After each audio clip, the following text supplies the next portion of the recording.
Paulo começa Romanos dizendo que eu não me envergonho do evangelho de Cristo.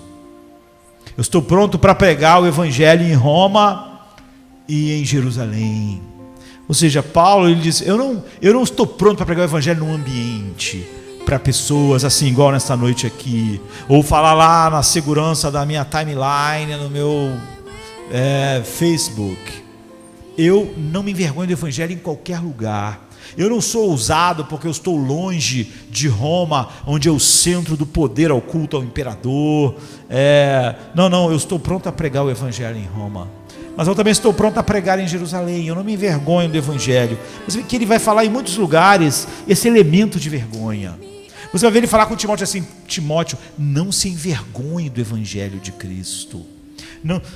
Não se envergonhe. Bem, nós pensamos, por que há tanta essa ênfase na vergonha? É uma das coisas que, mesmo a igreja visível, mas tem vergonha, é do evangelho, é da cruz. É óbvio que você pode despir a cruz do seu significado, como a igreja dos Gálatas fizeram. Então Paulo diz, vocês esvaziaram a cruz do seu escândalo, da sua vergonha. Não é mais a cruz de Cristo. Então quando a gente vai, por exemplo, para entender isso em 1 Coríntios 1 e 2, eu quero apenas levá-lo ao capítulo 2, verso 2 e 3, porque isso se conecta à maneira como eu tenho dirigido seus pensamentos todos esses anos. 1 Coríntios capítulo 2, observe o seguinte, Paulo diz assim, no verso 2 e 3, pois decidi nada saber entre vocês, a não ser Jesus Cristo e este crucificado. E foi com fraqueza, tremor e com muito tremor que estive entre vocês. Bem, é bom saber que Paulo tem esse mesmo sentimento. Há um elemento tão grande de vergonha na cruz, que nós temos que nos dispor, como ele fez, decidir a não falar nada a não ser sobre a cruz, porque há algo em nós, mesmo em nós, que tenderia a ter e que tende a ter um problema com essa vergonha da cruz.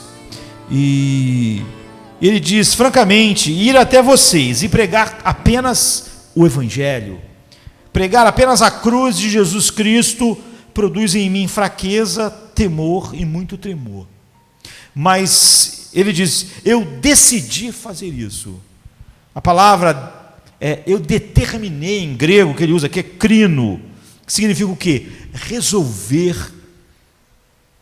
Mas ele coloca o verbo no auristo, ou seja, é uma decisão final, contínua. Eu nunca vou pregar outra coisa a não ser o evangelho. Nunca. Eu decidi me fixar acima de todo o meu embaraço natural, acima de todo o meu medo, fraqueza e tremor, dar a vocês apenas Jesus e este crucificado. É muito bom essas decisões como essa, que é o que o coração regenerado faz. Ele nos poupa de todo dia ter que enfrentar as mesmas coisas, queridos. Há pessoas que todos os dias lutam contra as mesmas coisas, porque eles não decidiram. Todos os dias eles vão decidir se eles vão pregar Cristo e este crucificado. Todos os meses eles vão decidir se o dinheiro deles vai servir à causa de Deus. Cada vez é uma luta, porque eles não resolveram para sempre. Quando você resolve algo para sempre, você não tem que lutar de novo com a mesma coisa. Aquilo é algo resolvido. É isso que Paulo está dizendo, eu resolvi. Por que isso? Porque há esse elemento de vergonha que mesmo o maior de todos os apóstolos, eu resolvi.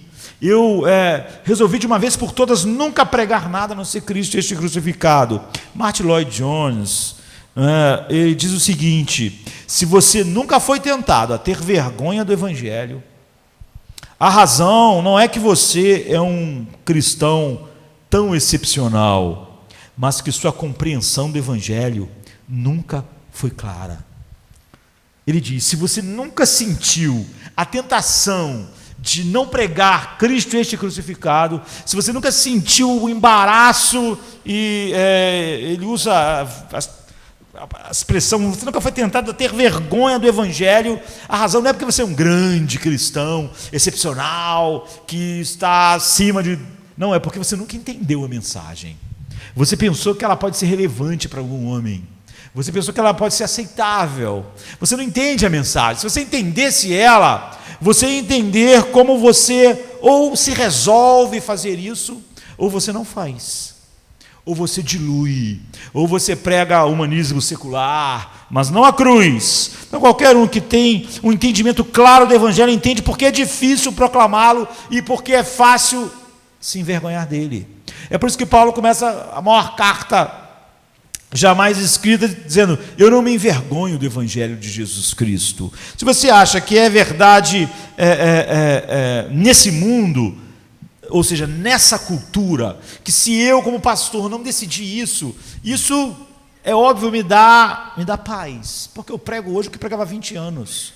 Ninguém em Jardim da Luz vai poder dizer que chegou aqui, ouviu um evangelho e depois de anos está ouvindo outro. Ninguém. Nesse sentido, Jardim da Luz nunca muda. Nunca alguém vai poder dizer: o pastor Josemar pregava um evangelho há 20 anos atrás, ou pregava um evangelho quando eu cheguei aqui, agora ele prega outra coisa. Nunca. Porque eu também me resolvi a nunca pregar outra coisa. Então eu não luto a cada sermão pensando: o que será isso? Como as pessoas vão ouvir isso? Como vai ser isso? Porque isso está resolvido. Isso nos dá paz para lutar contra isso que Martin Lloyd Jones disse: se você não sente a tentação de se envergonhar do Evangelho, é porque você nunca entendeu a sua mensagem. Então, mas se isso era verdade, se isso é verdade na nossa cultura, na cultura atual, e eu diria que grande parte dos cristãos visíveis, da igreja visível, tem vergonha do Evangelho, mas eu quero que você pense no mundo do apóstolo Paulo. Paulo vivia numa cultura de vergonha e honra. A coisa mais importante para eles era honra. E a pior coisa imaginável era a vergonha. As pessoas preferiam fazer todos os sacrifícios por causa da honra.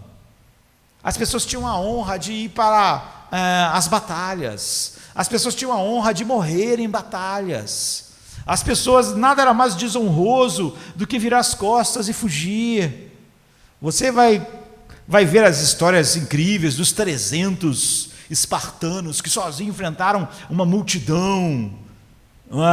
Quando fala para Leônidas: olha, eles têm uma quantidade tão grande de arqueiros, que quando os arqueiros persas lá, eles lançam suas flechas, eles tapam o sol. E o que ele responde? Então nós vamos lutar na sombra. Se as flechas deles tapam o sol, nós vamos lutar na sombra. Porque era uma cultura de honra. Era uma cultura de honra e vergonha. Essa é a cultura que Paulo nasceu. Foi o Homer, escritor grego, que disse: o bem principal deve ser bem mencionado, honra. Agora, o mal principal sequer deve ser mencionado por nós em nossa cultura: vergonha, covardia. Durante muito tempo, isso foi a coisa principal, né? Uma cultura de honra. Você sabe, por exemplo, muitos séculos depois, como os vikings ficavam totalmente arrasados se eles chegassem numa idade e eles não tivessem morrido no campo de batalha, porque não tinha honra. Um homem devia morrer no campo de batalha. Você acabar a sua vida sem ter morrido no campo de batalha era uma vergonha, não é? Você não ia para o céu dos vikings porque você não era digno, porque você não morreu lutando. E, portanto, o que você faz numa cultura de honra com a que Paulo viveu é evitar de todas as formas a vergonha. É a pior coisa. Hoje as pessoas podem lutar contra outras coisas, não é? Mas para eles a coisa mais importante era o seu nome, a honra da sua família, não ser envergonhado. Assim, Paulo ministrou uma cultura de vergonha, sensibilidade, honra, busca da honra a qualquer custo, a qualquer preço. E ele ministrou uma mensagem que era inerentemente vergonhosa e que trazia ao mensageiro dessa mensagem desonra, vergonha para o seu nome, vergonha para a sua família, desprezo, rejeição, perseguição, torturas físicas públicas para que todo mundo visse chicotadas, não é? Castigos físicos, execução pública. Foi uma mensagem tão vergonhosa que as pessoas tinham que morrer para transmiti-la. Então, o que há nessa mensagem? Na mensagem que Paulo disse: eu me propus a nada saber, o que nós vamos ser agora, que causa tanta vergonha. Se nós voltarmos ao capítulo 1, no verso 18, e a gente começar com aquilo que eu chamarei de sentença vergonhosa da cruz. Há várias sentenças vergonhosas da cruz. Há alguns elementos muito básicos e fundamentais para a pregação da cruz aqui, que nos ajudarão a entender a vergonha inerente a isso, e porque Paulo afirmou tantas vezes que ele não se envergonhava do Evangelho, e que Timóteo não devia se envergonhar do Evangelho, nem se envergonhar das cadeias dele por causa do Evangelho. Então Paulo diz assim no versículo 18: porque a palavra da cruz, ou seja, essa mensagem da cruz, para aqueles que estão perecendo, é loucura, mas para nós que estamos sendo salvos, é o poder de Deus. No verso 21, no meio do versículo, ele diz: Deus ficou satisfeito com a tolice da mensagem pregada, salvar os que creem. Ou em outra versão, agradou a Deus salvar aqueles que creem pela loucura ou pela tolice da pregação. Agora somos apresentados nesses dois versos ao que nós chamamos das sentenças vergonhosas da cruz. Duas palavras saltam para nós. No versículo 18 está para aqueles que estão perecendo. Apollon, que a palavra, estão indo em direção à destruição, estão indo à ruína total, estão indo em direção à tragédia final. Então depois vem a palavra no 21 que diz: mas para os que estão sendo salvos, resgatados, redimidos. O que estamos falando aqui é que quando nós proclamamos a mensagem da cruz, como já ouvimos, é que as pessoas estão debaixo do maior perigo que qualquer ser criado pode estar. Eles estão sob o perigo da ira infinita de Deus, eles já estão debaixo dele. Como Jonathan Edwards diz, é a mão do próprio Deus que está simplesmente impedindo que essas pessoas acabem caindo no poço sem fundo da ira infinita. Essa linguagem atrai para o nosso entendimento todas as realidades do pecado, do julgamento, da morte e do inferno. E é inevitável que a questão no evangelho cristão e a mensagem da cruz estejam resgatando os pecadores da ira infinita de Deus que eles merecem. A cruz não é sobre as suas necessidades psicológicas sentidas. Eu diria que 80% das mensagens hoje são sobre as necessidades psicológicas das pessoas, mas a cruz não é sobre isso.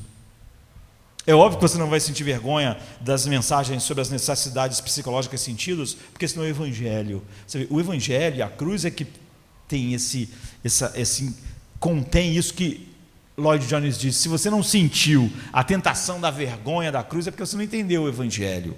Se você achar que o Evangelho fala sobre as suas necessidades psicológicas sentidas, você não terá vergonha dele, mas isso não é o Evangelho, porque o Evangelho, a cruz, não é sobre isso. A cruz não é sobre autoestima. Não se trata a cruz de você se sentir melhor com você mesmo, de você ter resolvido os problemas psicológicos que você acha que tem. Não se trata de um aumento do nível de sua felicidade, não é sobre isso que a cruz é, ou um aumento do seu nível de sucesso, ou um aumento do seu nível de bem-estar. Você pode falar sobre essas coisas, mas a cruz não é sobre isso. É exatamente isso que Paulo se determinou a nunca falar, porque senão era a cruz. A cruz é sobre pecado, é sobre a ira de Deus, é sobre o inferno, é sobre a propiciação, é sobre expiação, é sobre o sacrifício pela maldade infinita que cada pecado contém e o que ele merece. Você vê como é tão pouco pregada a cruz. Paulo diz: nada me propus saber entre vós. Quantas necessidades existiam nos dias de Paulo, quantos dramas, sentidos, né? As necessidades psicológicas que eles sentiam, havia necessidade de tudo quanto é tipo, violência sem fim, a partir dos próprios governos, escravidão, existia opressão. Uma ilustração disso que de um texto, por exemplo, que eu já preguei aqui em Lucas 18, é uma boa ilustração da mensagem da cruz relacionada à sentença em oposição às necessidades sentidas. Todos nós sentimos necessidades. Todos nós sentimos necessidades psicológicas, existenciais, mas a cruz não é sobre isso. A cruz não é sobre nada do que você sente como necessário para você. Então, se você voltar no capítulo 18, aqui de Lucas, um certo líder, não é?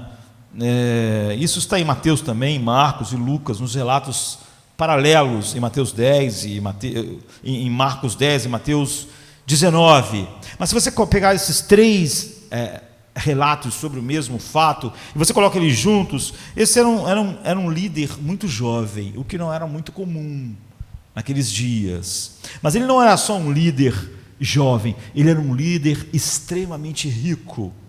E o versículo 23 diz que ele era extremamente rico. O único líder na sociedade judaica eram líderes da sinagoga, líderes espirituais, já que o poder político é exercido por Roma e não por eles. Então ele é jovem, ele é rico. Os judeus assumem que se você era judeu e ele era religioso, Deus estava satisfeito contigo.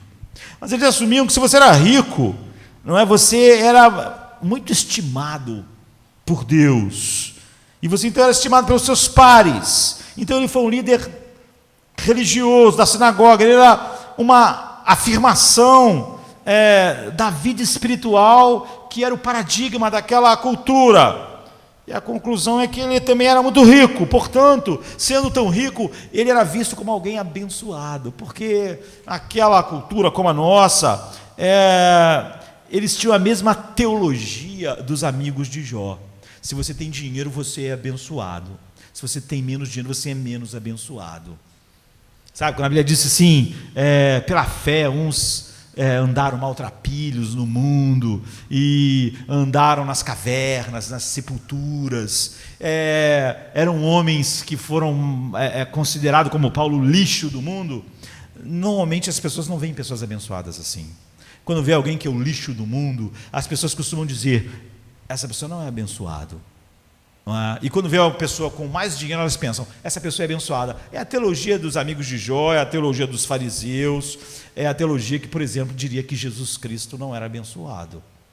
Ele não era casado, ele não era rico, ele não tinha bens, enfim. Então, se você tem muito, Deus está te abençoando, porque você está fazendo como você deveria. Deus viu que você fez tanto que você merece muito. Se você não tem nada ou pouco, Deus está, de alguma maneira, te ensinando uma lição. Este é o mesmo de teologia da nossa época. Então, os pobres, ou aquelas pessoas que não têm nada, estão sob um determinado tipo de julgamento, e os ricos estão, ou os mais abastados, estão tendo bênçãos de Deus. E este homem tinha tudo que se desejava ter. Ele tinha dinheiro, ele era um líder na sua comunidade, sendo jovem. Ele vem a Jesus e diz, bom mestre, o que devo fazer para herdar a vida eterna? Há muitos componentes aqui que nos parecem bons, integridade, honestidade, ao dizer, por exemplo, que ele não tinha vida eterna. Ele percebia, melhor do que outras pessoas, que todas aquelas vantagens que ele tinha, não queria dizer vida eterna. E ele tinha, o que ele está dizendo é o seguinte, eu tenho dinheiro, eu tenho estima, eu tenho prestígio, eu tenho tudo para ter uma autoestima elevada na sociedade que eu vivo, eu tenho honra, eu tenho um lugar na sociedade, eu tenho um nome, eu tenho minha religião, eu sou um líder nela, eu tenho respeito da comunidade, mas eu não tenho a vida eterna. Então você vê algo interessante. Ele não está falando sobre a quantidade de vida, ele está falando sobre a vida que pertence ao eterno, não é? Essa é outra maneira do judeu, do vocabulário judaico, dizer, eu não te conheço, Deus, como eu devia conhecer. Eu não possuo um conhecimento de ti num relacionamento íntimo e verdadeiro. Eu não tenho a vida de Deus dentro de mim. Como nós meditamos hoje pela manhã, que a vida da videira está nas varas. Ele está dizendo, eu não tenho isso. Eu diria que essa é a principal ilustração do candidato viável que nós poderíamos citar na Bíblia. O melhor de todos os candidatos para ouvir o Evangelho. Nós pensamos, esse é o cara certo. Para ele o Evangelho não vai ser um escândalo. Então, parece que ele é a pessoa certa, que vai à pessoa certa. Ou seja, alguém que quer a vida eterna e foi procurar Jesus. Foi procurar a pessoa certa. E ele faz a pergunta certa. Ele não diz, como eu posso manter a minha vida, esse padrão de vida que eu tenho, essa liderança para usar para a glória de Deus. Ele não pede isso. Ele vai à pessoa certa, ele tem a pergunta certa. O que eu faço para herdar a vida eterna? Ou seja, tudo se baseia numa necessidade que ele sente, numa necessidade sentida.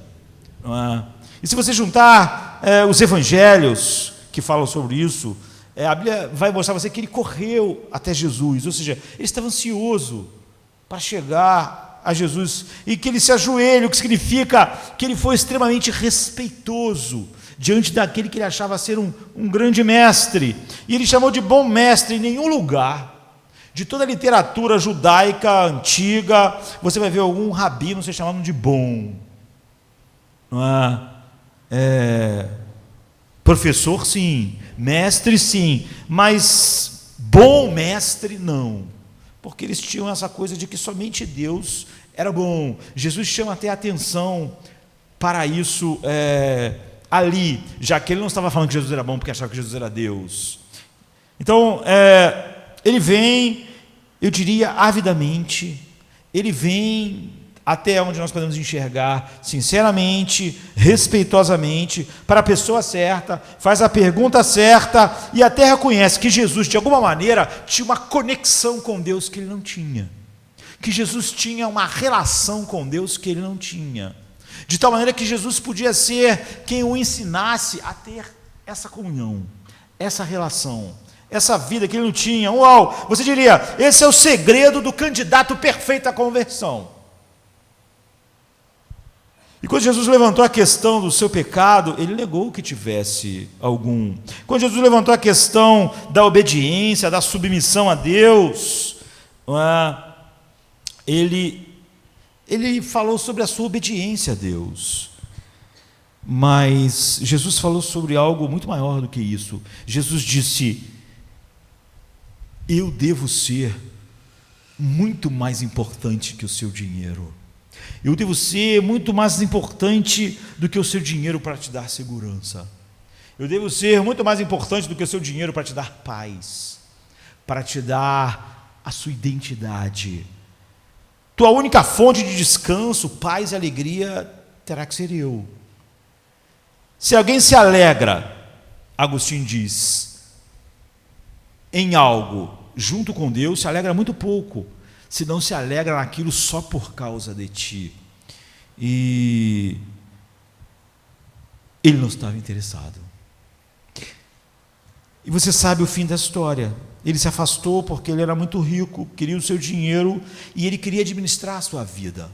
Ele não queria que Jesus fosse o Senhor de todas as coisas, não via ele como o tesouro final, e ele não aceitaria a sentença de que as Escrituras lançavam sobre ele. Esse é o pecado, essa é a essência do pecado, fazer de outra coisa a sua fonte, de outra coisa a sua segurança, de outra coisa a sua paz. É o oposto da vida eterna, é o oposto da vida, não é, fluindo em você. E ele não reconheceria isso, ele não reconheceria que o dinheiro era para ele a fonte de segurança, conforto, sensação de sucesso, essas coisas. Ele não reconheceu que havia violado então toda a lei de Deus, porque tudo que Deus faz é para mostrar o valor infinito do seu Filho. E ele tinha outros valores muito mais importantes. Ele estava, portanto, sob a ira de Deus, ele estava perecendo e ele ia para esse julgamento, a não ser que ele fosse redimido. E o mundo está cheio, e a igreja está cheia desse tipo de buscadores psicológicos. Você vê, ele sentiu uma necessidade psicológica de salvação, de resgate. Mas quando ele foi confrontado com a realidade da feiura do seu coração, do que ele realmente acreditava, do que ele realmente amava, daquilo que era o verdadeiro Senhor na vida dele, de um coração e alma se deparando com a mensagem inicial do Evangelho, que é que você está indo para o inferno, não por causa simplesmente daquilo que você acha ruim e errado na sua vida, mas porque você troca a glória de Deus por coisas criadas, e a glória que devia ser dada a Ele, como aquele que dá a sua paz, conforto, alegria, prazer, gozo, segurança, você está dando a outras coisas, você está dando alguma coisa criada. Seu problema é que a sua vida, dinheiro, saúde, não estão glorificando a Deus, estão sendo a fonte do seu significado, da sua segurança e todas essas coisas. Você vê, a cruz não fala sobre a necessidade que você sente, ela fala de algo muito mais profundo no coração do homem. Não é sobre como você se sente nessa vida, é sobre o que está sobre você por toda a eternidade, por Cristo não ser o que devia ser na sua vida, e por Deus não ser honrado na sua vida como devia ser honrado, como aquele único tesouro, da onde flui todas as coisas. Ele então está naquilo que Paulo define como pecado: amou e adorou a criação no lugar do Criador.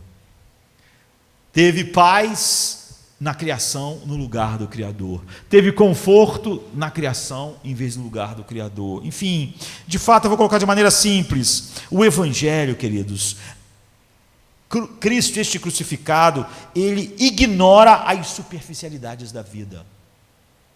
Quando você vê o que o Evangelho é, você se sente, como Martin Lloyd Jones diz, a não pregar, porque você sabe como o mundo vai encarar o que você vai falar para ele. O Evangelho ignora as superficialidades da vida. Então o Evangelho ignora o seu bem-estar. Você sente que você quer um bem-estar melhor, mas o Evangelho não é sobre isso.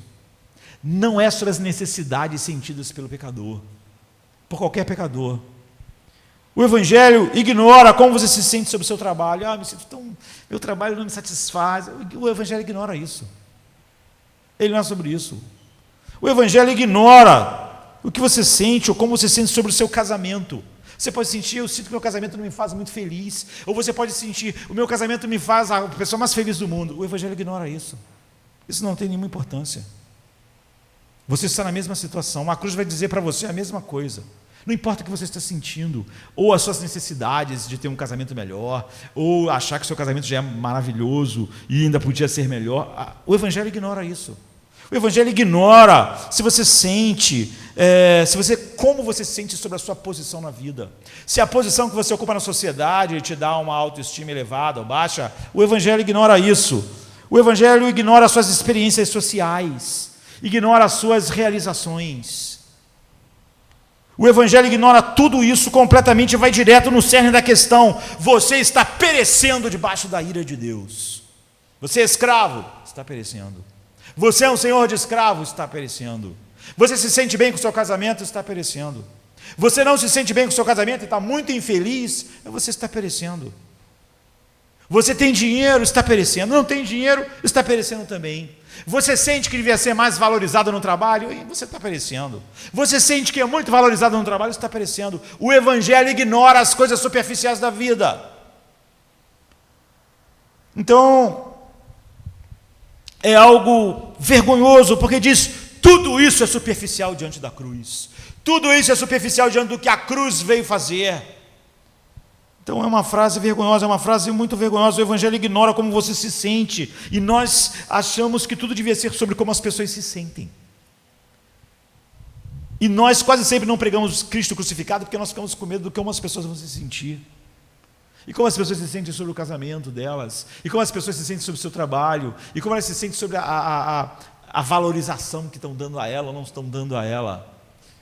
E o Evangelho ignora tudo isso e vai direto ao cerne da questão. E eu disse,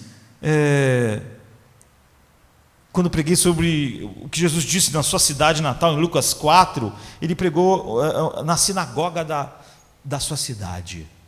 Então, para a sua família que ele pregou, para os seus amigos, para as pessoas que cresceram lá, é como se uma das nossas crianças aqui crescessem e quando se tornasse adulto e depois se tornasse um líder conhecido em outros lugares e viesse aqui. É isso. Jesus estava na sua cidade, falando para a sua família, para os seus amigos, para quem cresceu com ele, e a Bíblia diz que no final da pregação dele quiseram jogar ele do penhasco. Por mais, você vê, ninguém tentou me jogar de um penhasco pelo que eu preguei. Mas, você vê, tentaram matar ele. A conclusão final do sermão de Jesus não foi só que aquele sermão era um pouco ofensivo. Eles ficaram totalmente... porque o que você pode dizer às pessoas que te conhecem desde bebê, que podem fazer elas ficarem tão revoltadas que querem te jogar de um penhasco? Eles te conhecem a vida toda. Você os identifica como pecadores que não só estão totalmente debaixo da ira de Deus, mas como pecadores que Deus não deve nada. Então, na pregação de Jesus, ele diz assim: não havia muitos leprosos em Israel nos tempos de Naamã? No entanto, Deus soberanamente quis curar Naamã e não curou nenhum outro leproso. Você vê, ele cura o leproso que ele quiser. Não havia muitas viúvas passando necessidade em Israel nos dias de Elias, mas no entanto ele não mandou Elias a nenhuma delas, mandou a uma gentia, porque Deus escolhe assim quem ele quer, porque todos estão na mesma situação. Quando as pessoas ouviram isso, elas ficaram totalmente ofendidas. Então nós começamos com a vergonha da cruz. Se você não pregar essa realidade, você não está pregando a cruz. Se você começa com a necessidade que as pessoas sentem, elas estão infelizes, o casamento não está bom, o trabalho não está bom, a vida não está boa, elas sentem que elas precisam de uma certa, um up a mais, igual aquele jovem rico. Ele tinha dinheiro, ele já tinha tudo, mas ele sentia que uma necessidade na alma dele que ainda não estava satisfeita. Mas é óbvio que ele não se sentia quem a cruz diz que ele é, quem Deus diz que ele é. O pecador deve ser informado da sua verdadeira condição diante de Deus. Essa é a parte inerente da mensagem da cruz. Você se sente, igual Lloyd Jones disse, se você conhece exatamente o que é a mensagem da cruz, você se sente à vontade para falar isso com todos os seus amigos? Com as pessoas que você conhece? Em qualquer lugar, Roma, Jerusalém? Ou você finge, mas de fato você fica constrangido? Eu vou dizer isso a essas pessoas? Eu vou dizer a elas que essa é a condição delas? Elas vão ouvir isso bem? É por isso que Paulo está repetindo: eu não tenho vergonha do Evangelho. Quando você vê o que o Evangelho é, você vai descobrir, você aí sabe ou não, se você se sente constrangido a falar para as pessoas essas verdades. Mas você sequer começou a falar sobre o Evangelho. Essa faz parte da vergonha da cruz. A segunda coisa, nós vemos a sentença vergonhosa da cruz, como eu apresentei, e depois o estigma vergonhoso da cruz. Isso realmente abre a passagem, sabe?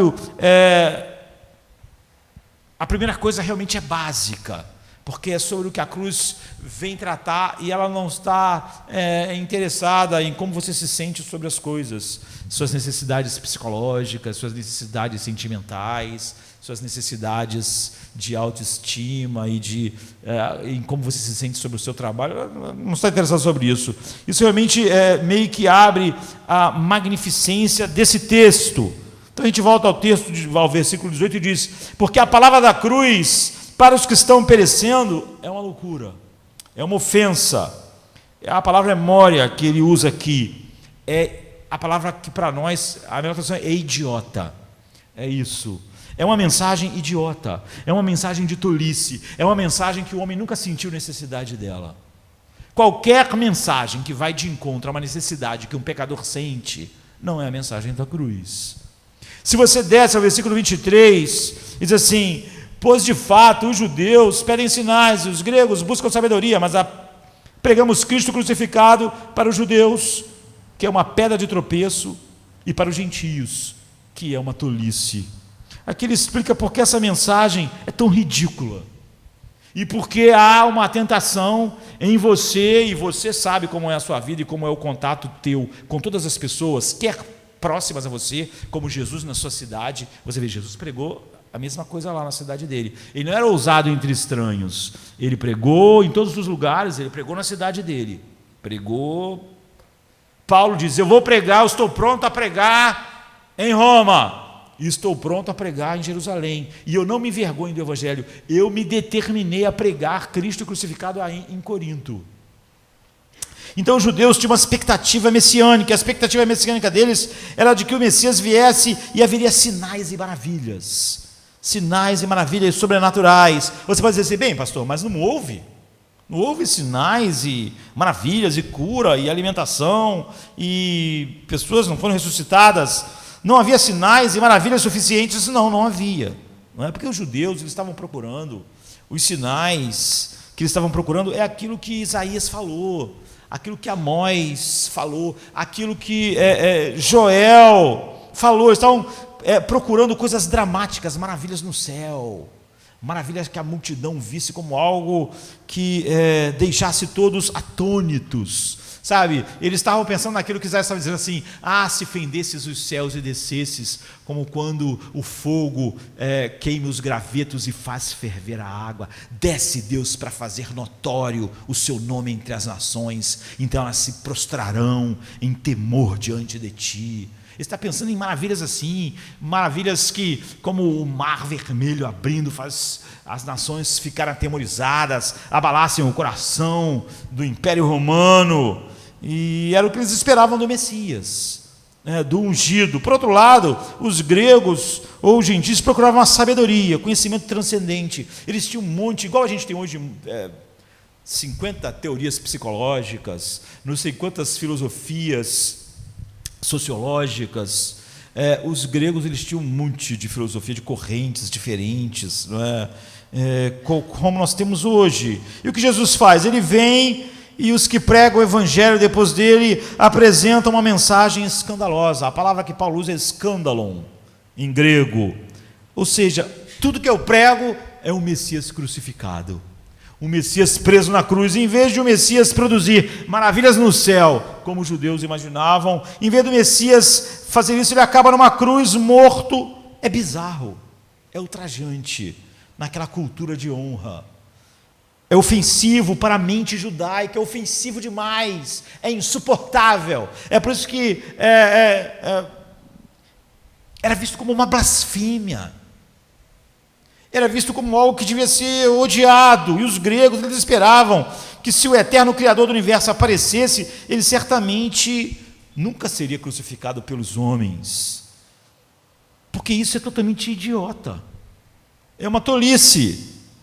Eles pensavam que, se um Deus viesse, ele traria a filosofia final, a sabedoria final que todos poderiam aplicar à vida, aquilo que eles estavam procurando, aquele logos que eles procuravam. E isso é exacerbado, é claro, pela própria crucificação. O mundo romano do primeiro século, a crucificação era a forma mais popular de executar as pessoas, porque tinha a ver com, naquela cultura de honra e desonra, eles pensaram numa morte que trouxesse mais desonra possível a um ser humano. Então essa era a crucificação. Cerca de 30 mil pessoas foram crucificadas em Jerusalém, nos seus arredores, só durante o período da vida de Jesus. 30 mil. Então foi muito, muito comum. A crucificação não era algo que acontecia de 3 em 3 anos, de 5 em 5 anos. Acontecia uma quantidade enorme de crucificações. E ela seguiu o mesmo protocolo. Havia um protocolo exato de como a crucificação devia ser para infligir a maior vergonha possível. Então, praticamente, é aquilo que você viu mesmo no filme do Mel Gibson, A Paixão de Cristo. Havia um protocolo, não apenas Jesus sofreu assim. Milhares sofreram assim. A crucificação se originou no Império Persa, e ela foi usada para indivíduos, foi usada para grupos maiores. Dario, por exemplo, o grande imperador dos Medos, ele crucificou 3.000 babilônios. Dario, o da Cova dos Leões, o que ficou com o coração compungido de ter que colocar Daniel na cova dos leões, Dario, em que Daniel esteve no seu reino e foi reconhecido como alguém. Então, Dario crucificou 3.000 babilônios quando tomou o poder. Alexandre o Grande, ele ficou furioso com os cidadãos de Tiro, porque quando ele estava avançando para o leste, para conquistar o mundo, os cidadãos de Tiro se recusaram a acompanhar ele com o seu exército. Então, Alexandre o Grande crucificou 12.000 deles em alguns dias, para mostrar a total desonra daquelas pessoas que não foram para a guerra. 2.000, um homem chamado Alex Janus, que viveu cerca de 102 anos antes de Jesus, ele é famoso na história judaica, ele crucificou 800 fariseus, fazendo questão de que as mulheres de todos eles e seus filhos estivessem presentes na crucificação.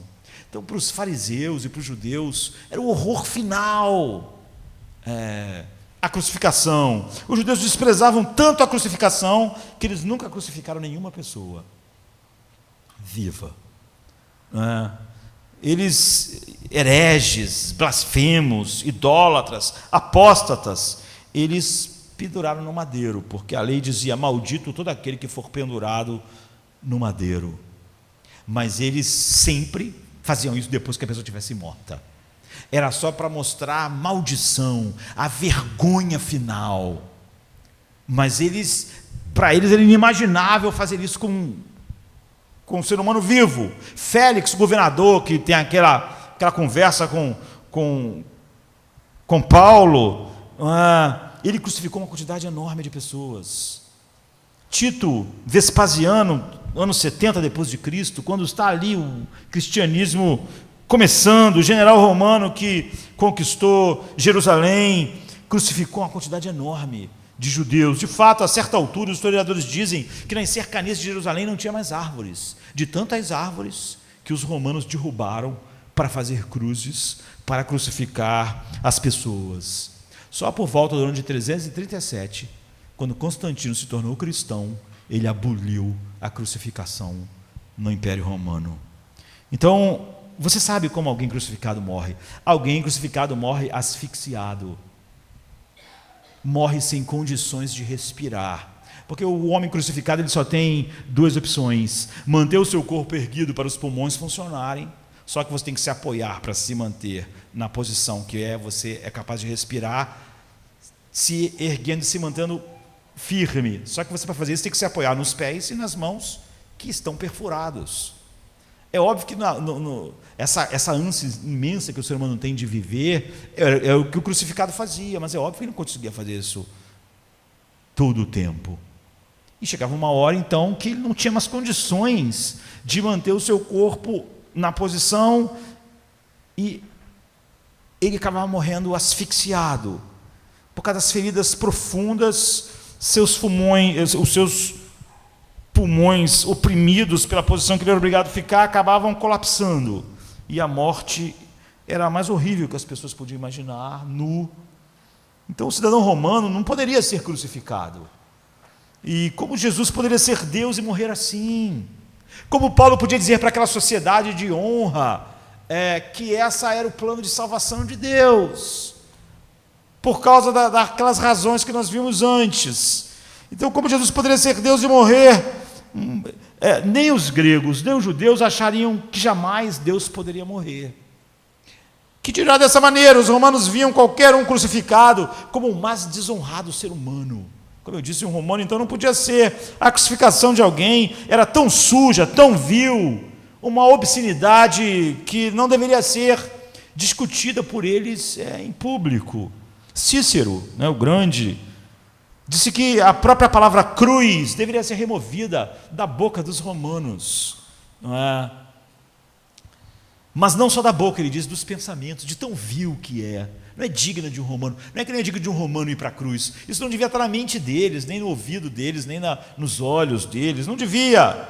Então, na história, o emblema mais antigo do cristianismo, isso é uma pequena nota de rodapé, não é a cruz, porque mesmo a igreja primitiva teve dificuldade de engolir esse horror da cruz inicialmente. A imagem mais antiga que nós temos do cristianismo, como símbolo, é de um pastor carregando uma ovelha, que remete à parábola do filho pródigo, em Lucas 15. Então, se você visitar Roma mesmo hoje, no Monte Palatino, lá, escondido, tem uma cripta, que é protegida hoje, tem uma gravura muito antiga nessa cripta, e ela está atrás de grades hoje, para você ver, mas ninguém poder tocar, por causa da sua antiguidade, não é? E a imagem é de um homem numa cruz, de um homem crucificado, mas a cabeça desse homem, nessa figura, é um burro, é um asno, e embaixo está escrito assim: Elixamenos adora o seu Deus. Tem um cristão ajoelhado diante dessa cruz, que a cabeça é um burro, e é isso que está escrito: Elixamenos adora o seu Deus. Essa era a visão da estupidez que eles achavam alguém adorar alguém que foi crucificado. Então, numa carta a Justino Martin, 152 depois de Cristo, ele resumiu a visão gentia, que eles proclamaram que nossa loucura consiste nisso. Ele disse: damos a um homem crucificado um lugar igual a Deus, imutável, eterno e o Criador de tudo.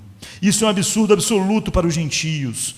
Isto é um enorme obstáculo para a nossa pregação em nossos dias. Justino Martin, que vai ser martirizado, ele diz: a maior obstáculo é porque a nossa cultura acha que a maior estupidez que alguém podia ter é cultuar um homem que foi crucificado. De fato, se Deus pudesse ter pensado na pior maneira possível de tornar uma mensagem comercializável, seria essa. Deus pensou na coisa mais escandalosa e disse: esse é o meio que eu salvo. A atitude judaica era a pior possível, porque se você fosse pendurado numa cruz, a Bíblia tinha dito, o próprio Deus tinha dito em Deuteronômio 21, 23, que é maldito todo aquele que for pendurado no madeiro. Como é que então Deus pode estar pendurado no madeiro? Alguém na cruz não é apenas um pária social, ele é visto como alguém maldito, um blasfemador contra Deus. É por isso que o sacerdote, quando está julgando Jesus, ele rasga a cabeça de Jesus e diz assim: ele blasfemou. O que mais precisa ser dito? Quando ele disse que ele era quem ele era. Então, apenas blasfemadores e idólatras foram crucificados. Mas, como eu disse, o Mishnah, no 2º século, diz somente depois que já está morto. É preso no madeiro. Nunca, nunca, nunca alguém vivo. Então o ponto é que Deus crucificado é insano, é escandaloso, é impossível de se acreditar, e ainda assim, Paulo diz: eu me propus nunca pregar outra coisa, a não ser Jesus e este crucificado. Eu nunca vou pregar as necessidades que você sente, do teu casamento, necessidades psicológicas, porque todas essas coisas são superficialidades. A cruz fala sobre algo muito maior. Fala sobre a ira infinita de Deus sobre você, fala sobre propiciação. Você vê, por isso que Martin Lloyd Jones disse: se alguém sabe o que é o Evangelho, então ele sente a tentação de... Você pode dizer assim: eu sinto. Não sei, você sente? Você fala claramente sobre isso com as pessoas que você conhece? Você está indo por todo mundo e pregando isso para todas as pessoas? Ou você se sente constrangido? Talvez você não sinta constrangido de falar para a pessoa assim: você tem um problema no casamento? Eu vou te falar uma coisa aqui. Aí você pensa: vou aproveitar para falar do Evangelho. Olha, Deus pode tocar isso, tocar na sua vida. Você está fingindo que está pregando o Evangelho para ela, porque você está pegando uma necessidade que ela sente, mas a cruz não é sobre isso. Não o Evangelho. Então, antes de tudo, eles tiveram que identificar a pessoa a quem estavam pregando como uma pecadora sobre a ira infinita de Deus, e que só merece isso, e que Deus não tem nenhuma obrigação de fazer nada para ela. Como havia muitos leprosos em Israel, mas Deus resolveu salvar um leproso que não era judeu. Ou como havia muitas viúvas passando fome, mas Deus resolveu, porque Deus não devia nada a nenhum dos leprosos de Israel, e a nenhuma das viúvas de Israel. Depois, você tem que lhe dizer que a única esperança é um Deus crucificado. E para os judeus, eles tinham que dizer que tinham que se virar para essa salvação de alguém que era Deus, e ao mesmo tempo era ferido por Deus, e colocado no lugar da maldição final. Hegel, então, escreve: a ideia de que o Deus Criador apareceu na Galileia, obscura até para os judeus, e foi morto na cruz, é uma loucura absoluta. Para os judeus, Deus é imortal.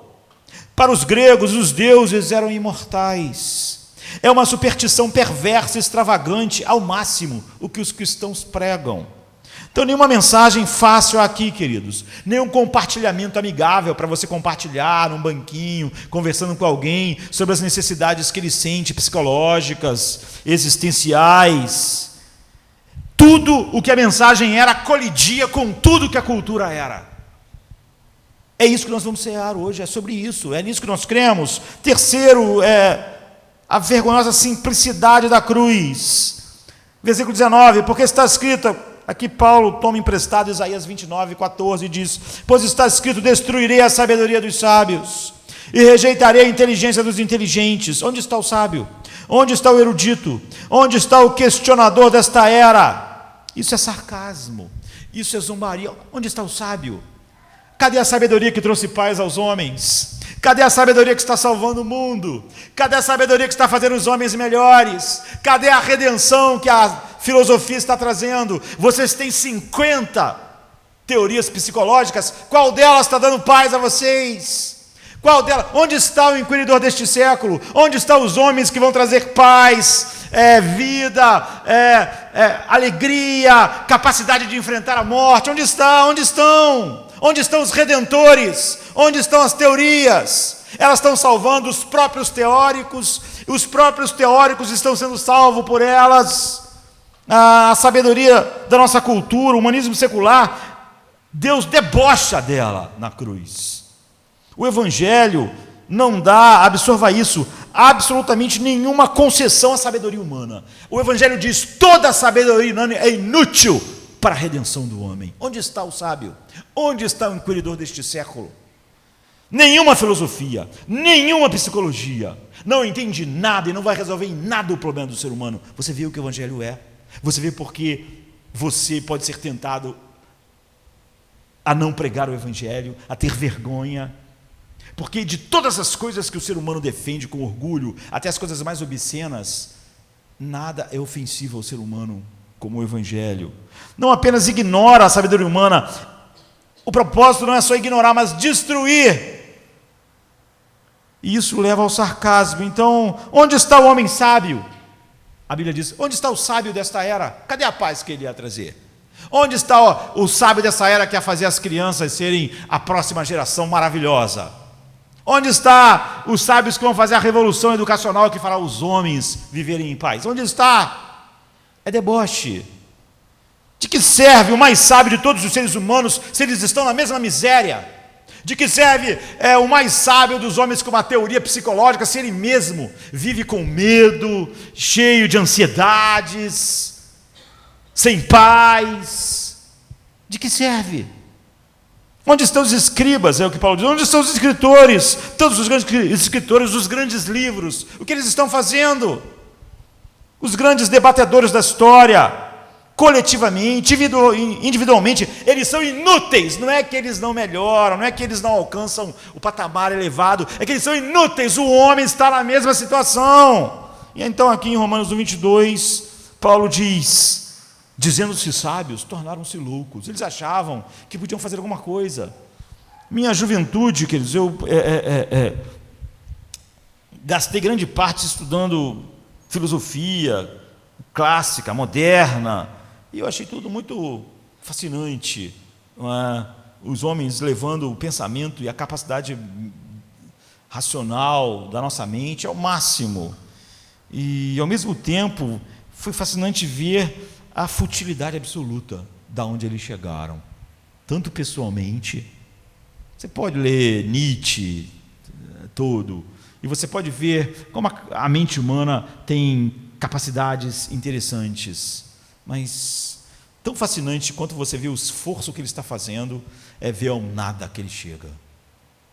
E todos eles, sabe, a sua futilidade absoluta e total de explicar o significado da vida, como ter uma vida que seja redimida no mundo fútil, Paulo zomba da sabedoria do mundo na medida em que qualquer assistência não consegue salvar o homem de absolutamente nada. Deixe o homem exatamente no mesmo lugar que a outra geração estava, no mesmo desespero. 2.000 anos depois, que você tem uma quantidade enorme de suicídio, insatisfação, depressão. Você vai ver, para mim, o maior filósofo, Kant, dizendo: Deus pode não existir, mas se Deus não existe, então não há nenhuma base para a ética. E você vai ver ele no final dizendo: se Deus não existe, nós temos que viver como se ele existisse.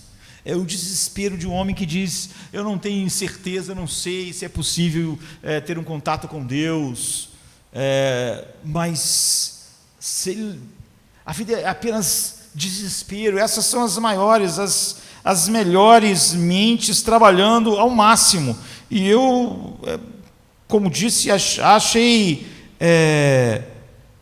fascinante como essas pessoas realmente lutaram. Então, de fato, todas as ideologias do mundo, de acordo com 2 Coríntios 10, 35, precisam ser esmagadas.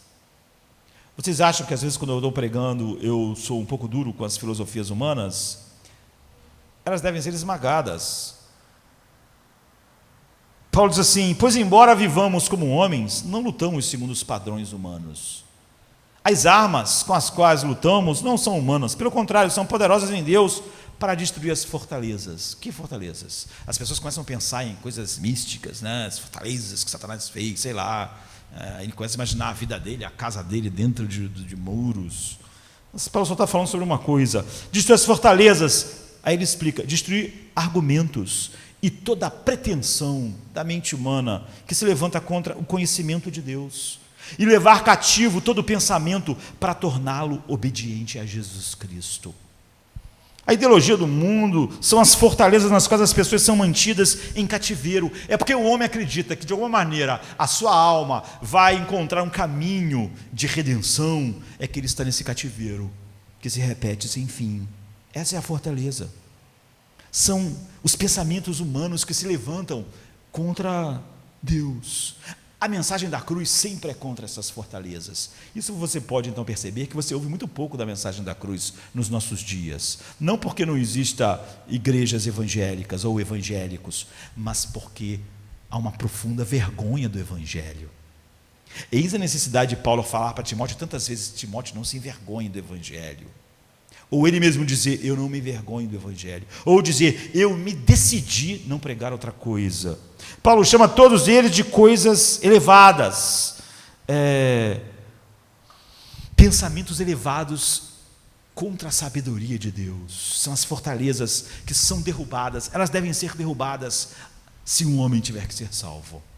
Se essas fortalezas estão lá, se você está atrás de alguma das fortalezas do pensamento humano, da filosofia do homem, então você não está sujeito a Cristo. Não há como as coisas serem possíveis. Então, o que nós estamos dizendo ao mundo?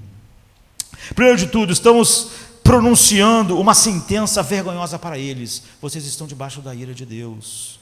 Não há nada bom em vocês e nada aceitável. E Deus não tem nenhuma obrigação de salvá-los. A única coisa que a justiça dele pode fazer é condená-los. E ele só salvará vocês se ele quiser. Essa é parte da sentença vergonhosa da cruz. Jesus, em vez de nos lançar um livro de filosofia para nós, teve que morrer, teve que ser a propiciação, teve que ser a expiação. E então nós pronunciamos a história gloriosa de uma cruz vergonhosa, pegando o símbolo da maior vergonha possível naquela cultura de honra, e como nós hoje odiamos também ser envergonhados, e mostrar: é assim, é assim. Esse é o símbolo. Então reduzimos a uma simplicidade vergonhosa, dizendo: todo pensamento humano é fútil para a redenção dos homens, ou para ajudar. Não há outro caminho. E toda a sabedoria humana coletiva, pegando todos os filósofos juntos, todos os livros, todos os pensamentos, eles são totalmente fúteis. Eles não ajudam em nada o ser humano. O ser humano no final está no mesmo lugar. Como eu disse, só há um avanço tecnológico. Não há, em tecnologia, não há nada que realmente traga nenhuma espécie de redenção à alma humana, e o homem está no mesmo lugar. É óbvio que hoje muitos cristãos estão tão desesperados como o mundo, eles não conhecem o Evangelho, eles têm vergonha do Evangelho, e na verdade eles odeiam o Evangelho igual o mundo. Então é uma venda difícil, queridos. Paulo está dizendo o seguinte: pregar isso é muito difícil, tão difícil que você é tentado a sentir vergonha. Tão difícil que mesmo eu, quando me decidi não pregar outra coisa, eu tive que pregar sobre isso com temor, tremor. Porque não é fácil. Abandone todo o seu orgulho. Abandone toda a ideia de que você merece outra coisa a não ser o desprezo e a ira de Deus. Veja a si mesmo como um pecador sem nenhuma esperança, escravo de todas as paixões e concupiscências. Abrace um Deus que morreu de uma maneira mais ignominiosa, vergonhosa, estigmatizada, que alguém jamais poderia morrer, porque era isso que você merecia. A vergonhosa singularidade da cruz, está no centro de tudo aquilo que nós temos para pregar ao mundo. Então volte ao versículo 18, ele diz: pois a palavra da cruz é loucura para aqueles que estão perecendo, mas para nós que estamos sendo salvos é o poder de Deus. Novamente é a palavra da cruz, nada além da palavra da cruz, que é o poder de Deus para salvar. O versículo 2b diz: é a tolice da mensagem pregada que salva os que creem. Ou, em outra versão, visto que na sabedoria de Deus o mundo não o conheceu por meio da sabedoria humana, ou seja, o meio da sabedoria humana não levou ele a lugar nenhum, é inútil. Agradou a Deus salvar aqueles que creem pela loucura da pregação. Essa é a singularidade da vergonha da cruz. Essa é a sua exclusividade absoluta. Ou você abraça ela diante dos homens e você abraça a vergonha da cruz no mundo, ou você vai tentar fazer com que aquilo que você fala seja sobre a necessidade que as pessoas sentem, necessidade de ser feliz, necessidade de ter uma mente mais tranquila, necessidade de tranquilidade para dormir à noite, necessidade de um casamento bom. Mas a mensagem da cruz não é nada sobre as necessidades que um homem sente, mas sobre a verdade dele diante de Deus. Então, em nosso mundo tolerante, eclético, inclusivo, dizer que Jesus é esse único ponto e dessa única maneira que os homens podem ser reconciliados é uma venda difícil.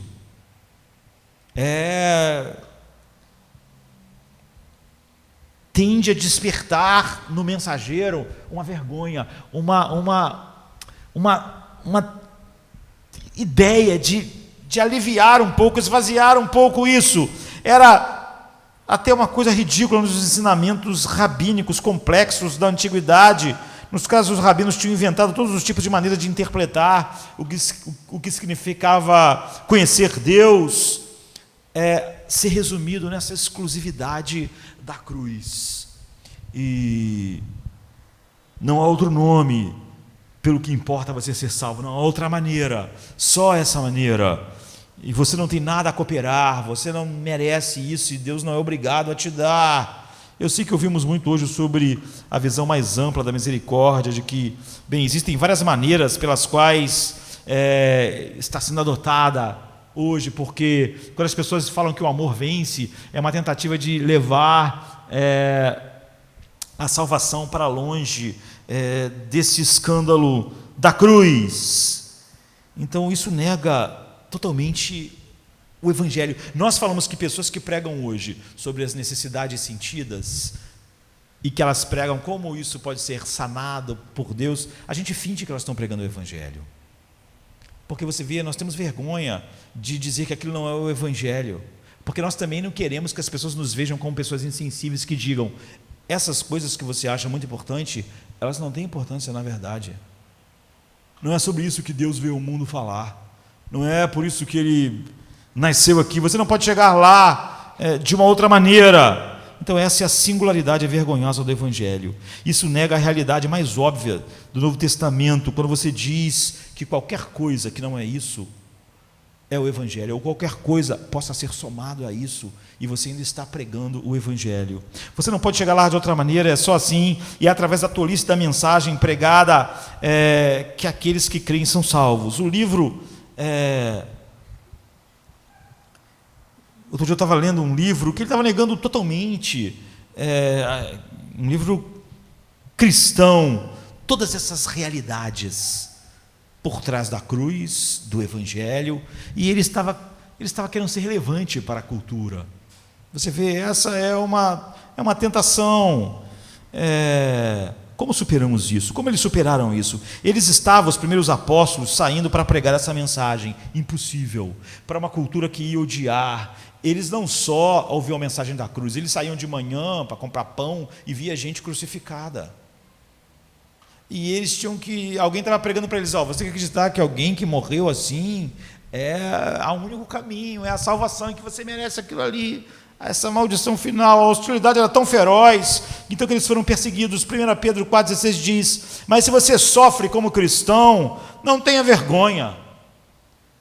Por quê? Porque era inevitável não sofrer. Todos aqueles que vivem piedosamente, ou seja, vivem para pregar Cristo este crucificado, na era atual sofrerão perseguição, disse Paulo. Pregar essa mensagem traz hostilidade. As pessoas não vão ver você como uma pessoa muito amável, muito doce, muito relevante. Todas essas componentes geram esse tipo de hostilidade. É uma mensagem ridícula, tola, bizarra para a mente natural. É muito estreito, qualquer que seja. A dificuldade de pregar isso hoje era muito maior naqueles dias. Hoje ainda é. Você vê, falar sobre todas essas coisas deixa uma grande parte das pessoas que se dizem cristãs constrangidas. Como eu vou ser visto? Como as pessoas vão receber? É a vergonha que Paulo está dizendo, não me envergonhe do Evangelho. Então, como Deus supera isso? Bem, se você quisesse divulgar a mensagem mais intragável para as pessoas, se não houvesse jeito, se o único jeito é uma mensagem totalmente intragável, você pensaria no quê? Então nós vamos ter que encontrar, já que a mensagem é essa mensagem assim, tão difícil, cara, você precisa ter cuidado com quem são as pessoas que vão proclamar essa mensagem. Porque a mensagem é tão difícil que você vai ter que, se você puder, obtenha aquelas pessoas que mais brilham na sociedade. Obtenha os grandes filósofos, obtenha os grandes pensadores, todos os grandes oradores, todos os grandes matemáticos, todos os grandes, as grandes mentes do mundo antigo. Você pensa, a mensagem é tão difícil, tão insuportável para o homem, que então pelo menos as pessoas que entregam têm que ser as pessoas mais admiradas do mundo, para elas emprestarem algo do seu brilho para essa mensagem intragável. Até hoje as pessoas acreditam, que se alguém importante culturalmente, um artista se converte, isso vai ser muito bom, porque vai ser mais fácil as pessoas se converterem. Essa é a ideia ridícula, Então, se nós pudéssemos obter todos os grandes líderes religiosos, todos os grandes filósofos gregos, todos os grandes teólogos judaicos, e converterem todos eles, então eles dariam alguma credibilidade que o nome deles tinham à mensagem, que já estava sem credibilidade, que era tolice, que era ofensiva. Mas eu vou lhe dar uma pequena dica sobre o fato de que o Senhor não fez nada disso. Ele escolheu homens. E ele não escolheu nenhum escolástico, ele não escolheu nenhum acadêmico, ele não escolheu pessoas de um nível educacional alto, ele não escolheu um professor, não escolheu um orador, não escolheu um rabino, não escolheu um grande fariseu, ou um grande escriba, ou um líder da sinagoga. Ele escolheu um bando de pescadores, de homens que a cultura achavam que eram pessoas iletradas. E pelo menos 7 deles trabalhavam assim, como pescadores de trabalhos manuais, e um bando de outros caras que eram cobradores de impostos, que todo mundo odiava. Um era um terrorista. Todas essas coisas do Evangelho poderiam ter acontecido, você pensa, com Jesus escolhendo melhor as pessoas, porque já que a mensagem era difícil, Deus escolheu os piores homens, aqueles que não tinham nenhuma credibilidade, aqueles que a sociedade ia dizer assim, quem são esses Zés ninguéms? Agora, você podia pensar, poxa, já que a mensagem é intragável, e Deus escolheu pessoas que não ajudam em nada a mensagem, então pelo menos Deus podia colocar isso num lugar em que fosse uma caixa de ressonância cultural. Isso podia acontecer lá no mundo grego, no meio da elite do mundo grego, entre os filósofos de Atenas e os líderes do Império Romano, em Roma. E a ironia de tudo isso é que passamos dessas vergonhosas preliminares para a quinta. Você vê, a mensagem tem todas essas sentenças de vergonha, que começa com a cruz, começa com o que ela diz sobre as pessoas, com a própria ideia da crucificação e com os piores mensageiros possíveis. E quando pensamos na vergonha da cruz, chegamos à vergonhosa sociedade da cruz. Eu diria a vergonhosa sociedade da cruz. A frase é vergonhosa, o estigma da cruz é vergonhoso, é ridículo, é inacreditável. Está tudo contra. Deus empilhou impossibilidades, a simplicidade disso, isso não tem complexidade, as pessoas diziam. Alguém pode escrever um monte de bobagens, como a teoria psicológica, que é exatamente o oposto da outra teoria psicológica que outro também escreveu num monte de bobagens. Mas aquilo parece para as pessoas muito sofisticado, não é? Complexidade, ele não entende a maior parte do que a pessoa está dizendo, e quanto menos as pessoas entendem o que alguém diz, mais eles acham que aquilo é complexo e inteligente, porque as pessoas têm uma tendência em achar que uma coisa que ela não consegue entender é inteligente, quando na verdade pode ser só uma idiotice. Mas passa por todos os labirintos intelectuais dos gregos que os judeus amavam. A singular vergonha da cruz é que o único caminho, e não existe outro caminho, é uma sociedade vergonhosa da cruz. Essa é a maravilha de todas as maravilhas. Olha a sociedade da cruz, diz assim no versículo 3: nós, porém, pregamos Cristo crucificado, o qual, de fato, é um escândalo para os judeus, loucura para os gentios, mas para os que foram chamados, tanto judeus como gregos, Cristo é o poder de Deus e a sabedoria de Deus. E então, isso, o sofos, de onde vem o nosso sofisma, sabedoria, Paulo diz, não são os muitos sábios segundo a carne que são chamados por Deus. Ou seja, Deus não está chamando os humanamente brilhantes para dar uma certa credibilidade. Não são muitos poderosos, a palavra é dunatos, influentes, agitadores culturais, líderes mundiais. Paulo diz, não, esses ele não está chamando. Não são muitos nobres, a palavra que ele usa é eugenes, ou seja, é da onde vem a nossa palavra, do grego, de onde vem a nossa palavra genética. Não são aqueles que têm nascimento aristocrático, que trazem no seu gene uma família. Olha, o cara é da família tal. Paulo diz, não são esses dessas grandes famílias que Deus chamou. Não há muitos educados, não há muitos sábios, não há muitos poderosos, não há muitos influentes, não há muitos agitadores culturais, não há muitos de famílias importantes. Não existem nobres e aristocráticos. De fato, Celso, em 178 depois de Cristo, em sua diatribe contra o cristianismo, ele disse que os cristãos são totalmente vulgares. São as pessoas mais sem instrução em toda a nossa cultura. É assim que eles viam. De fato, se você deseja seguir pelo lado positivo, o versículo 27 diz, Deus escolheu os tolos para envergonhar os sábios. Deus escolheu para falar essa tolice da mensagem, pessoas tolas na visão do mundo, para envergonhá-las.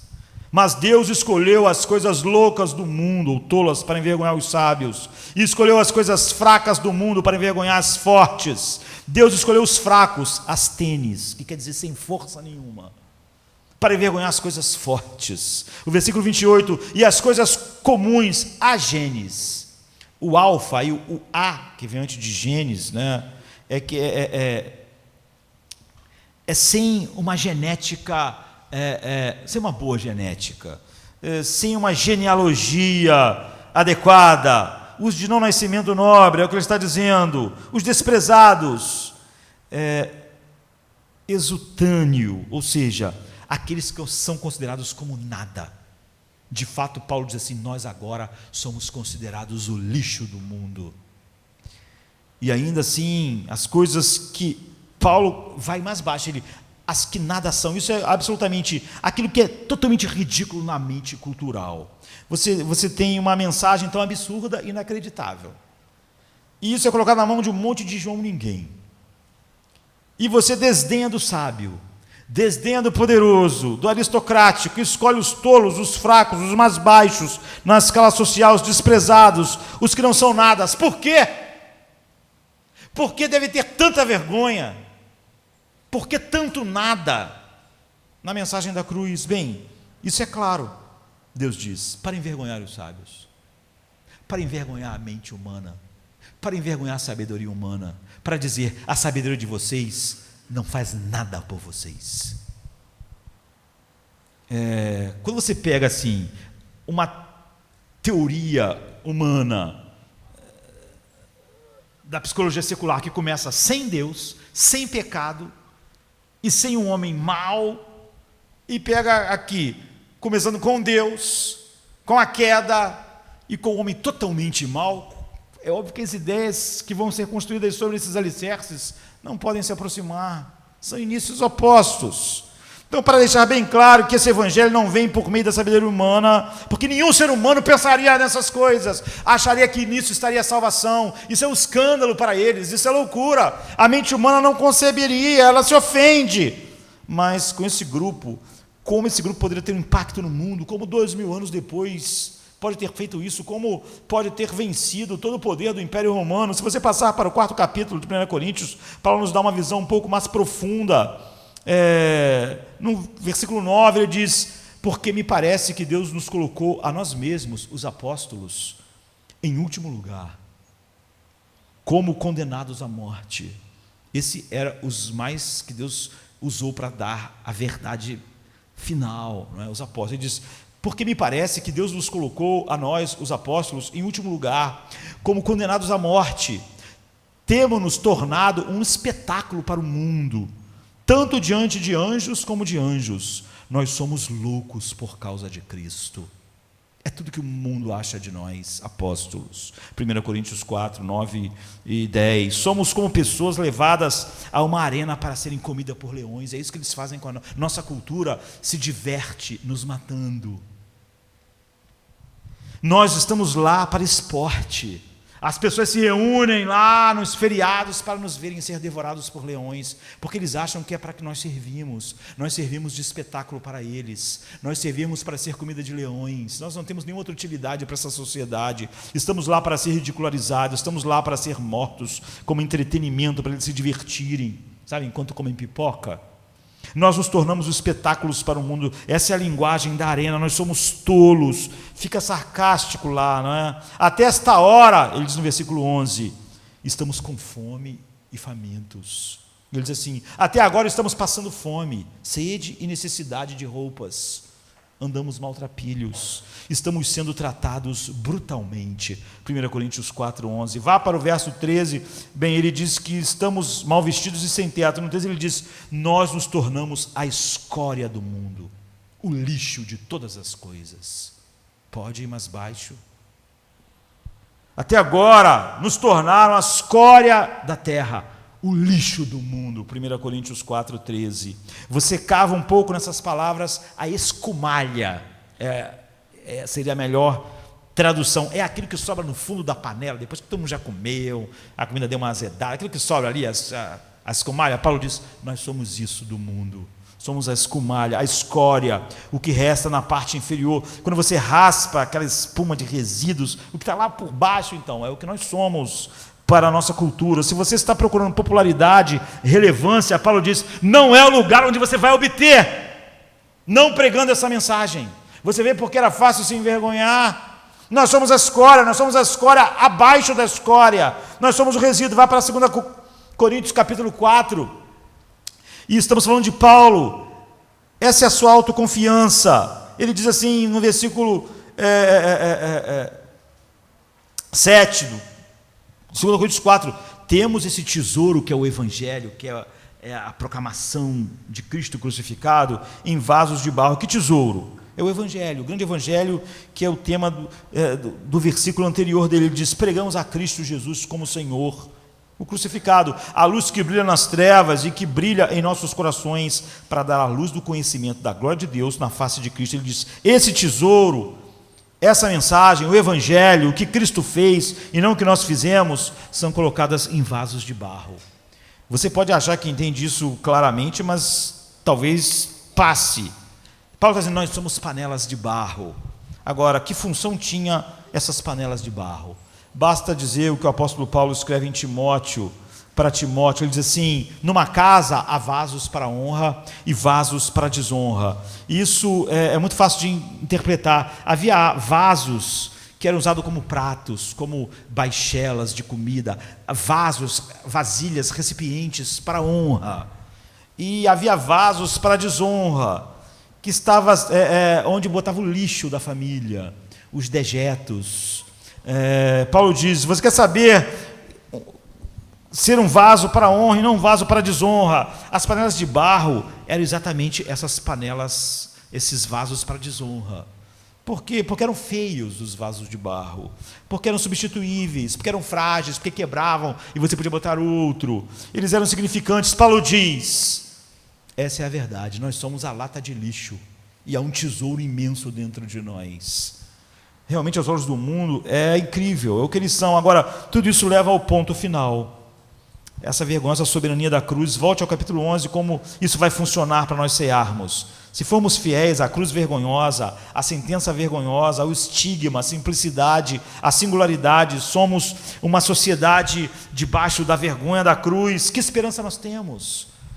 Essa é uma tarefa impossível. Lucas 18 nos diz que é impossível para o homem, exceto por uma realidade monumental. Siga o pensamento de Paulo no verso 21.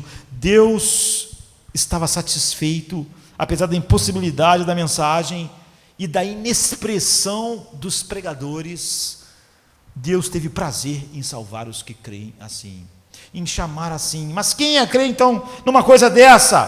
Qual é a próxima afirmação de Paulo? Ele fala sobre o chamado, mas para os que são chamados, aqueles que são chamados, só eles creem, não é? Para eles isso é o poder de Deus. E quem Deus escolheu para chamar? Ele escolheu os tolos, está no meio do versículo 27, escolheu os fracos no versículo 28, os desprezados. Deus escolheu aqueles que são chamados, são aqueles que nada são. Então nós saímos das nossas próprias forças. Deus soberanamente escolhe essas pessoas, e ele diz assim no 29, ele escolheu as coisas insignificantes do mundo, as desprezadas, as que nada são, para reduzir a nada as que são, para que ninguém nunca se glorie diante dele. 1 Coríntios 1, 28 e 29. Versículo 30 é um dos maiores versos de toda a Bíblia. Porém, por iniciativa de Deus, que vocês estão em Cristo Jesus. Todos os versos da Bíblia que falam sobre a salvação soberana são claros assim. Porém, por iniciativa de Deus que vocês estão em Cristo, o qual se tornou da parte de Deus para nós justiça, santidade e redenção. A única maneira de alguém acreditar nessa mensagem é que isso seja uma iniciativa de Deus, colocar você em Cristo, fazer você crer, porque o homem jamais creria. Portanto, o versículo 1 diz assim, e não é novidade, para que ninguém se glorie. Paulo está repetindo o que Jeremias disse: se glorie no Senhor. Jeremias disse assim, Jeremias 29, 23, 24: assim diz o Senhor, não se glorie o sábio na sua sabedoria, nem o forte em sua força, nem o rico em seu dinheiro, mas se alguém quiser se gloriar, gloria-se nisto, em compreender-me, em me conhecer, pois eu sou o grande eu sou, não é? Então, para que, como está escrito, quem se gloriar, glorie-se no Senhor. 1 Coríntios 1. Ou seja, a mensagem é totalmente humilhante para o homem de todas as formas. Deus escolhe, Deus chama soberanamente, e essa é uma das maiores ofensas da cruz, não é? Eu já li inúmeros escritores cristãos, pastores famosos, que simplesmente dizem as coisas mais absurdas sobre a clara. Por exemplo, a gente leu aqui: foi por iniciativa de Deus que vocês estão em Cristo. As pessoas odeiam essa verdade da cruz, porque traz muita vergonha sobre nós. Foi só por causa dele, pelo que ele fez. Então, por exemplo, há um famoso autor cristão, entre aspas, diz assim: sugerir que o Deus misericordioso, longânimo, gracioso e amoroso da Bíblia inventaria uma doutrina terrível, como a salvação soberana, que nos faz acreditar que é um ato da graça soberana selecionar pecadores para salvar e deixar os outros irem, se aproxima da blasfêmia. Você vê? Muitas pessoas vão dizer que essa pessoa aqui ainda é cristã, é um pastor. Essa pessoa tem a completa vergonha da mensagem da cruz. Um único versículo de milhares, como esse de Paulo, foi por iniciativa de Deus que vocês estão nele. Ele escolheu as piores, os que nada são. Então, nós podíamos ler várias coisas como essa, chamando o Evangelho e as grandes doutrinas de blasfêmia, de falso. E muitos dizem, mas ainda é o Evangelho que essa pessoa prega. Ela nega as doutrinas da salvação, da graça, e de que ninguém se gloria da maneira com que o escândalo da cruz chega, como Deus escolhe, mas essas pessoas estão ainda pregando o Evangelho. Essas pessoas estão se enganando, e quem diz isso está se enganando também. Então, queridos, eu quando prego não estou tentando ser inteligente. Eu não estou tentando ser fofo, não estou tentando ser engraçado, não estou tentando ser esperto, não estou tentando imaginar que o mundo vai me ver como um grande intelectual, ou como uma pessoa legal, ou culturalmente relevante, porque ou fazia isso, ou eu pregava a cruz. E eu não quero pregar outra coisa, sabe? Eu quero fazer aquilo que Paulo fez, crino, um propósito fixo de jamais pregar outra coisa a não ser Cristo e este crucificado, e pegar toda a sabedoria humana que se levanta contra essa verdade, como Paulo diz, essas fortalezas, e levar elas cativas à sabedoria de Cristo, ou seja, expô-las pela sua futilidade, para realmente salvar um homem. Pois decidi nada saber entre vocês a não ser Jesus Cristo e este crucificado. Assim, Paulo diz, a minha mensagem, a minha pregação não estava em palavras persuasivas de sabedoria, mas em demonstração do Espírito e do poder, ou seja, só o Espírito Santo com seu poder para chamar eficazmente, para que no final sua fé não se apoiasse na sabedoria de homens, mas no poder de Deus. 1 Coríntios 2, 4 e 5, o poder de Deus é o único poder capaz de levar um homem a abraçar a verdade da cruz e não se escandalizar com ela. Então eu termino com esse verso de Marcos 12, 13. Se todas as coisas que já foram ditas, por exemplo, que foram ditas por Cristo, se eu pudesse escolher algo que tivesse na minha lápide, e que fosse verdade sobre mim, eu escolheria isso que foi dito a respeito de Cristo. Eram inimigos dele, não gostavam dele, mas disseram assim, estes se aproximaram dele e disseram, mestre, sabemos que tu és íntegro, e que não te deixas influenciar por ninguém, porque não te prendes à aparência dos homens, mas ensina a verdade de Deus, ensina o caminho de Deus, conforme a verdade. Uau!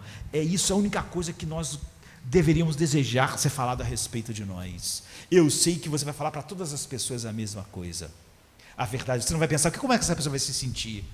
Como ela vai reagir? Ela vai ficar triste ou alegre se eu falar essa verdade? Eles disseram, nós sabemos que você não se importa a não ser em dizer toda a verdade. Isso é uma coisa incrível. Agora que você já entendeu o que os seus inimigos dizem sobre ele, nós gostaríamos que todas as pessoas dissessem o mesmo a respeito de nós. Eu estou determinado. Paulo fala isso no Auristo, é uma determinação para sempre, a não pregar nada, a nunca me envergonhar, pregar Cristo. É assim que você pode tomar de maneira digna do cálice e do pão nesta noite. Vamos ficar de pé. Come to me, you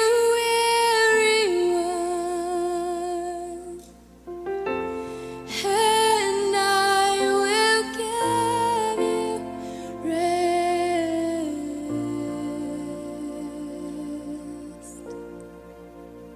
I will give you rest. Come to me, you weary one.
Come to me, you burden one, and I will give you joy.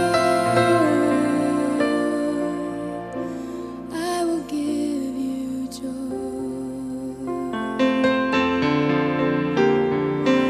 Come to me, you burden one, and I will give you joy.